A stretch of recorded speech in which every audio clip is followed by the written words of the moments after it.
Oke, halo baby. Salam kenal, perkenalkan nama saya Filbert Ferdinand. Saat ini saya masih di umur 22 tahun, cuman saya sangat mendalami saham ini.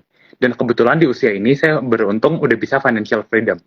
Prinsip saya simple, kerja tiap bulan, saya profesi sebagai ini guru matematika privat, lalu saya store rutin tiap bulan, dan dari situ compounding, biarkan perjalanannya jalan, gitu. Wih, keren banget. 22 tahun gak serius?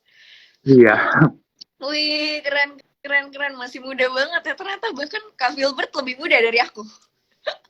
Dan udah financial freedom. Wah, ini keren banget sih. Sangat inspiratif nih buat baby-baby nih. Nih, aku lihat-lihat Kak Filbert di IG nih lumayan aktif ya Kak ya buat sharing-sharing soal saham dan lain-lain. Iya.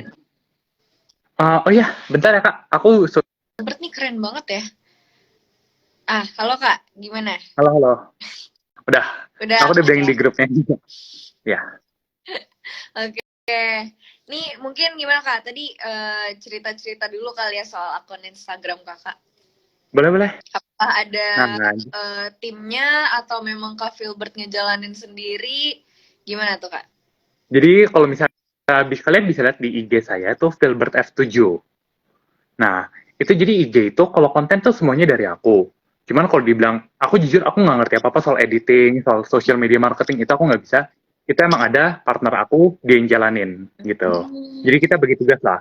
Aku kasih dia kontennya, dan aku juga yang kayak nongolin muka, dia yang kayak orang di belakang layar semua, dia yang editor, admin, itu semua dia. Gitu. Oh, I see. Itu Kakak mulai sharing-sharing di IG soal saham itu udah berapa lama Kak? Kita pertama kali berdiri tuh ini, tanggal 15 ya sekarang. Exactly 3 bulan yang lalu. Oh. 15 September itu kita day one-nya. Baru banget ya? Iya, masih awal. Kebetulan ngobrol cocok, kita jalanin bareng. Tapi emang aktifnya di Instagram doang kah? Atau ada platform lain? Nah, jadi kalau misalnya sharing gini kan platform yang mungkin orang bilang kan TikTok kan. Cuman konten yang aku bikin kebetulan kurang cocok untuk TikTok. Terlalu udah levelnya apa ya? Orang TikTok kan mau yang lebih nyantai lah bawaannya. Yeah. Terus kita figure out emang cocoknya di Instagram-nya. Jadi for now, aku cuma 3. Pertama paling fokus Instagram itu untuk yang kayak promosi, bikin konten, itu hampir tiap hari upload kok. Yang kedua tuh aku juga kadang-kadang nulis di Stockbit. Nah, itu yang untuk artikel panjang, yang artikel di Stockbit juga ada di website aku, yang filbertferdinand.com. Gitu. Cuman paling aktif di Instagram. Oke. Kalau buat Kak Filbert sendiri mulai main saham tuh dari kapan nih? Kan Kak Filbert juga umurnya tuh masih 22 tahun ya. Kenal saham Iya, tuh sejak kapan gitu Kak? SMA kah? Atau mungkin bahkan SMP? Kapan tuh Kak? Nah, jadi gini nih, sebenarnya aku tuh pertama itu umur 17, itu aku udah kepingin. Cuman orang tua bilang, kalau pingin boleh, tapi pas cari duit sendiri. Waktu itu SMA 2 udah bisa cari duit kan. Taunya apa? Belajar, dapet nilai bagus, sekolah, udah kayak gitu pulang. Pas aku SMA 3, yang itu aku mulai ngeles-ngelesin mat ke Bandung. Aku pokoknya bisa bulan Desember tuh sebulan full di hotel. Karena aku ngelesin. Yang muridnya luar kota semua. Dari situ mulai ada income. Akhirnya aku pertama setor 2018 tuh 18 juta. Gitu. Itu waktu itu alirannya saham, Kak? Iya, full saham. Alirannya trading cuman dulu. Di trading itu 3 bulan hasilnya 40%. Tapi rugi. Nah, dari situ aku mikir, trading bukan untukku jadi. Trading emang bukan aliranku. Udah coba, aku rajin dulu belajar seminar sana-sini, yang sebelahku om-om. Nah, cuman emang bukan tipeku sih. Terus waktu itu 2020, kalau orang bilang 2020 COVID kena hit, aku kena hitnya sebelum COVID loh. Waktu itu aku ada pegang pegas, waskita, itu kalau kalian perhatiin tuh Januari 2020 kena hit banget. Udah KO duluan. Lalu pas yang kayak Mei Juni gitu baru mulai coba yang nemu aliran value investing ini. Beli saham bagus di harga murah, terus kerjanya tidur aja. Dan kebetulan cocok banget sama ini. I see, berarti emang kakak tuh lebih ke long term ya? Iya, kalau sekarang investor tidur lah, anggapnya gitu. I see. Tapi kalau buat analisanya kakak lebih ke technical kah? Atau fundamental? Atau dua-duanya atau gimana tuh kak? Nah, analisa kan ada 3 kan ya? Fundamental, teknikal, bandarmologi. Aku nggak percaya sama yang teknikal dan bandarmologi, nggak percaya. Jadi kalau aku nggak percaya, aku beneran bodoh amat. Jadi kayak aku masuk saham, ini fundamental bagus, harga murah. Aku langsung hajar aja, contoh Wismilak. Itu nggak pakai lah lihat, oh ini support di berapa, resisten berapa, gitu kan aku nggak peduliin semua. Fokusku ke satu, selama jualanmu laku, kinerjamu oke, udah tidurku nyenyak, gitu aja. I see, I see. Nah, kalau di IG kakak kan banyak sharing lah ya, sharing soal saham dan segala macamnya gitu. Kalau misalkan buat update itu kakak biasanya based on apa nih? Update emiten ya, kinerja atau? Ya, kinerja Nah, emiten segala macam. Oke, jadi yang enaknya dari value investing tuh ini, aku selalu tekankan teman-teman, kita tuh fokusnya bukan invest dulu. Fokus pertama, cari duit, ada duit di invest, baru uang itu invest di yang benar, nanti bakal compounding, nanti akan otomatis gede, kayak gitu ya. Tapi harus pertama ada modal capital dulu. Kalau kita kerja tapi harus liatin chart, aku nggak bisa jujur gitu aja. Jadi aku, aliranku yang value investing, kebetulan kita hanya mantau kinerja emiten. Kinerja itu keluar 3 bulan sekali, nyantai banget kan. Jadi kayak sekarang kerja ngapain? Ya, tunggu misalkan nanti Bismillah rilis laporan keuangan, atau emiten lain rilis laporan, oh jelek, kalau jelek kita dalami, kenapa jelek nih? Kalau misalnya mengecewakan, bye-bye, langsung tinggal. Tapi kalau dibilang, wah gila ini bagus, langsung masuk aja, terobos. Gitu alirannya. Oke. Sambil cari-cari opportunity yang lain. Dan sambil memperluas wawasan juga, gitu. I see. Nah, kalau ngomongin soal wawasan saham gitu ya, kakak tuh belajarnya dari mana nih, Kak? Emang Oke, jadi ini agak otodidak atau mungkin bahkan kakak ada mentornya gitu? ini tuh yang agak kontrarian ya. Orang tuh biasa bilang apa? Baca buku, baca buku, baca buku. Aku bilang, aku dulu baca buku banyak banget, nggak kepake. Yang kepake cuma ada 2 buku. Yaitu apa? Smiling Investor, itu kalau yang untuk awal banget. Punya Pak Lukas, itu teman aku, dosen. Lalu yang kedua itu namanya itu Peter Lynch, punya One Up on Wall Street. 2 buku itu doang yang kepake. Di luar itu, saya kurang kepake.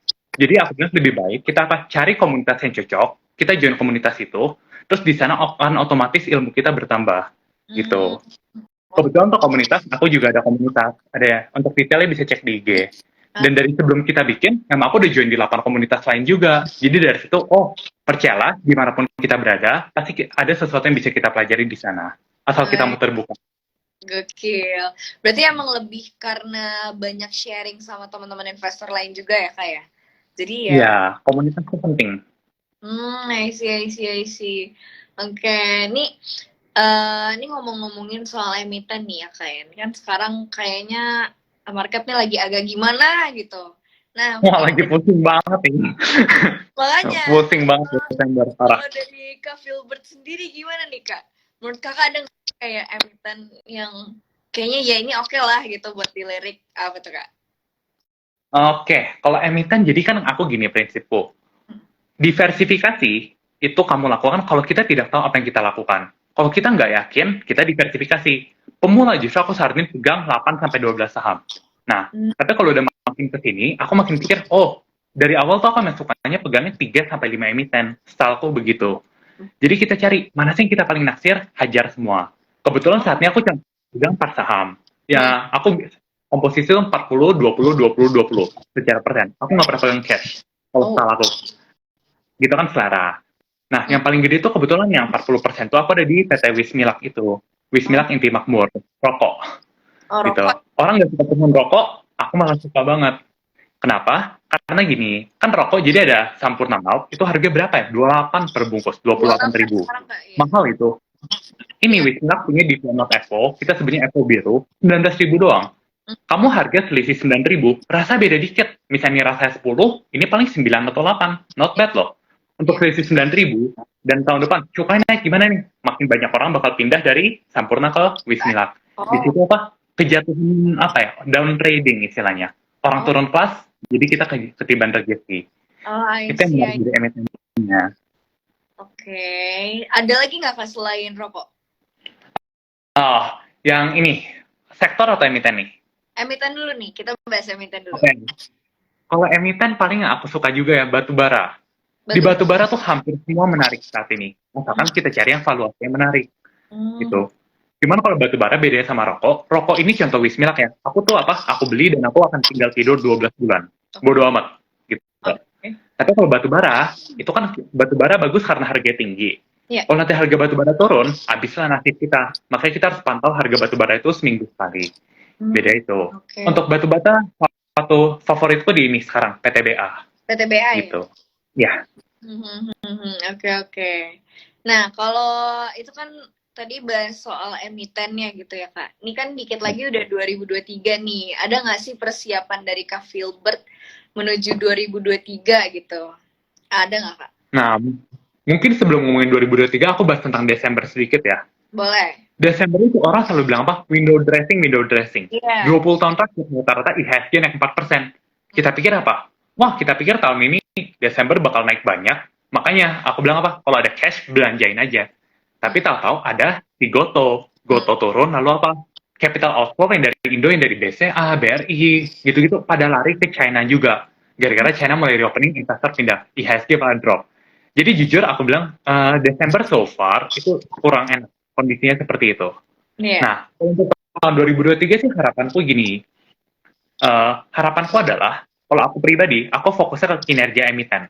Selama kinerja emiten kita pegang bagus, udah tinggal tidur aja.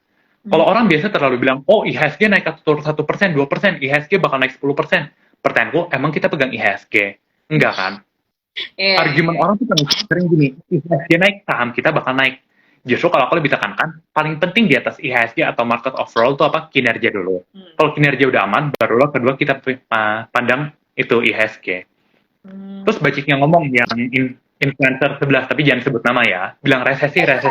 Aman-aman. Itu nggak mau banget. Kita nggak boleh sebut nama, jangan pernah. Benar-benar. Cici aku yang nggak main saham, dia nggak kenal saham, dia full deposito uangnya. Dia aja sampai bisa tahu tentang yang resesi ini. Berarti emang saking hebohnya kan. Iya. Tapi kalau aku bilang tuh resesi ya apa ya? Enggak ngaco itu. Buktinya apa? Kita cari sumber yang lebih kredibel, influencer atau yang kita cari orang Bank Indonesia gitu. Iya. Yang kalian lihat, kita lihat report luar negeri atau dalam negeri, semua bilang apa? Indonesia tahun depan tumbuh 5%. Itu bagus loh. Iya. Ekonomi kita tumbuh, kok malah kamu bilang resesi? Ini bar anak kamu pintar tapi kamu bilang kamu bodoh. Padahal uangnya bagus. Benar. Itu kan harus dijawab. Yang kayak gitu-gitu. Kemarin tuh ada yang jadi kalau aku sih positif. Kenapa, Kak? Kalau aku pribadi jadi positif memandang 2023 nanti. Kinerja ekonomi kita bagus, udahlah. Oke, sih itu kemarin yang ngomongin soal rame-rame resesi itu kan sempat ada rame tuh bikin thread di Twitter gitu ya kayak bilang influencer ini tuh terlalu menyebar ketakutan gitu kan. I see. Oke, nih. Padahal kalau kita lihat mall rame banget sekarang. Mobil baru di jalan itu yang Hyundai, mobil baru banyak banget ya ampun aku. Ya jadi nyatanya Wuling juga nyatanya ekonomi kita tuh lagi bagus gitu. Mungkin pelemahan daya beli itu ada, tapi di ekonomi yang masyarakat yang bawah-bawah, yang kayak petani, yang income biasa 2 atau 3 juta, itu emang benar mereka kena dampak. Karena bahan baku mereka naik kan. Nah, cuman satu hal, tahun depan UMR naik, dengan gitu akan otomatis ke counter. Jadi pemerintah juga bilang, jangan takut UMR naik, nanti kalian bakal aman juga. Dengan gitu daya beli akan otomatis good. Gitu. I see. Ini tadi ada yang nanya nih Kak, soal Adro. Apa? Ada Adro? Iya, Adro gimana nih Kakak? Mungkin mau yang bagus apa jeleknya nih? Yang bagusnya dulu ya. Dua-duanya. Oke. Jadi kalau dibilang Adaro tuh bagus banget gara-gara harga batubara masih bagus. Pantau harga batubara seminggu sekali. Websitenya bukan yang Newcastle ya, itu ngaco. Orang biasa bilang Newcastle, batubara Aussie. Kamu batubara Indo. Websitenya benar, kalian ketik di Google Indonesian Coal Index, yang websitenya JYC Indonesia. Itu yang benar. Nah, kalian pantau seminggu sekali, kalau harga batubara yang Adaro punya itu ICI 4, kalau as long itu masih di atas $90 per ton, tidur nyenyak. Nah, cuman itu kan yang bagus ya kan? Tinggal pantau itu, selama itu sekarang masih 92, itu angkanya tinggi setengah mati. Nah, itu yang bagus ya kan? Sekarang yang buruknya juga harus banget dong. Orang kan bisa beli Adaro harapan apa sih? Oh, nanti dividen Januari. Nah, sayangnya tadi pagi aku dengar bad news. Aku dengar katanya orang pikir, oh dividen bakal 70%. Ada yang teman aku bilang, probably bakal 50%. Cuman, sumber info ini jujur kurang reliable lah. Jadi kita bisa ignore aja. Gitu. Cuman kalau bisa kalian satu-satunya karena harapin dividen 70%, ya mungkin what if nggak 70% perlu dipertimbangkan. Oke, I see. Ini tadi apa soal yang websitenya Adaro tuh emang beda ya Kak ya? Oh, aku ketik di komen aja, boleh? Boleh. Ya. Ini bisa jadi catatan buat baby-baby juga nih, buat ngecek. Ya, jadi baby tinggal Google. Biar nggak salah informasi ya teman-teman ya. Iya, soalnya biasa orang bilang lihatnya batu bara Aussie. Aku bilang, ya itu penting. Cuman kan tetap Indian kan, kamu emang jual batu bara Aussie. Kamu di Indonesia, ceknya yang Indonesian punya harga dong. Harga pelabuhan Kalimantan lah itu sebutnya. Oke. Nah itu ada di chat ya. Jadi yang penasaran bisa langsung tinggal kopas, udah eksekusi. Thank you Kak Filbert. Nih, tapi kalau tadi kan soal ngomongin 2023 juga nih ya, ada nggak sih Kak yang perlu kita antisipasi gitu di pasar? Nah, mungkin kita bahas sedikit tentang ini suku bunga. Ini agak seru nih. Orang bilang suku bunga naik itu bagus atau buruk sih? Kita bilang jawabannya apa? Pasti tergantung. Yang buruk dulu ke siapa? Ke properti itu bakal kena impact loh. Bunga KPR nanti, ya kalian tahun ini bunga KPR tuh lagi gila banget dari 2020, 2021, 2022. Promo di mana-mana. Aku aja sampai kegiur. Nggak, cuman aku kan masih umur segini jadi enggak ya. Cuma benar semua orang bilang, gila promo KPR di mana-mana, semua bank. Nah, kalau misalkan nanti suku bunga naik, ya simpelnya gini, kamu KPR biasa 8%. Kalau naik jadi 10%, ya artinya apa? Cicilanmu naik. Apakah dengan gitu orang bakal banyak yang beli rumah? Jadi di situ aku mulai mikir kayak rumah yang sekitar 1-2 M yang di BSD, itu dikit banyak pasti kena impact. Ini faktanya ya, 75% pembelian properti di Indonesia itu KPR. 75%. Gede dong.